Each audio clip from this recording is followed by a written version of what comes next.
هل كنت تعلم أن المنتخب المغربي صاحب أطول سلسلة لا هزيمة لها بتاريخ المنتخبات ب40 مباراة متتالية بدون أي خسارة، وتمتد هذه السلسلة منذ مطلع عام 2024.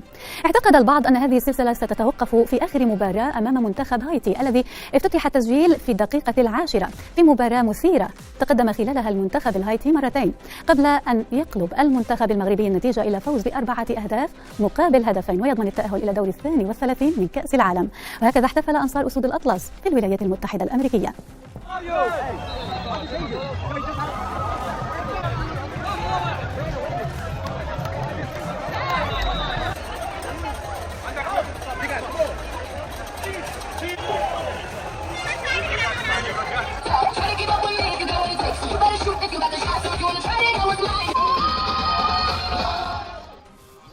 الفوز على هايتي لم يمنح المغرب بطاقة التأهل فحسب، بل شهد أيضا تحطيم عدة أرقام قياسية، إذ أصبح المنتخب المغربي أكثر منتخب عربي فاز بالأدوار الإقصائية في كأس العالم بعدما تجاوز دور المجموعات للمرة الثالثة. وعلى الصعيد الأفريقي أصبح المنتخب المغربي أكثر المنتخبات الأفريقية تحقيقا للانتصارات في كأس العالم في تاريخ كأس العالم بعدما رفع رصيده إلى 7 انتصارات، كما أصبح أسود الأطلس أكثر المنتخبات الأفريقية محققة للأهداف في البطولة، يرصد 26 هدفا. ورغم تساويه مع البرازيل في عدد النقاط، حل المنتخب المغربي ثانيا بفارق الأهداف ليضرب موعدا في دور 32 مع متصدر المجموعة الثالثة الذي سيكون هولندا أو السويد أو اليابان.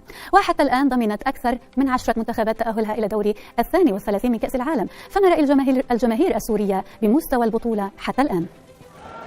أنا بشجع منتخب البرازيل، بس يعني بتفاجئ مستويات منتخبات ما كنا نتوقع، مثل غانا امبارح لعبت مباراة حلوة ضد انجلترا.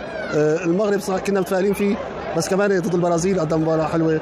مصر لعبت كمان مستوى حلو، يعني عم نشوف فرق يعني فيها تتطور، يعني ما كان هيك مستوياتها قبل، عم نشوفها تتطور.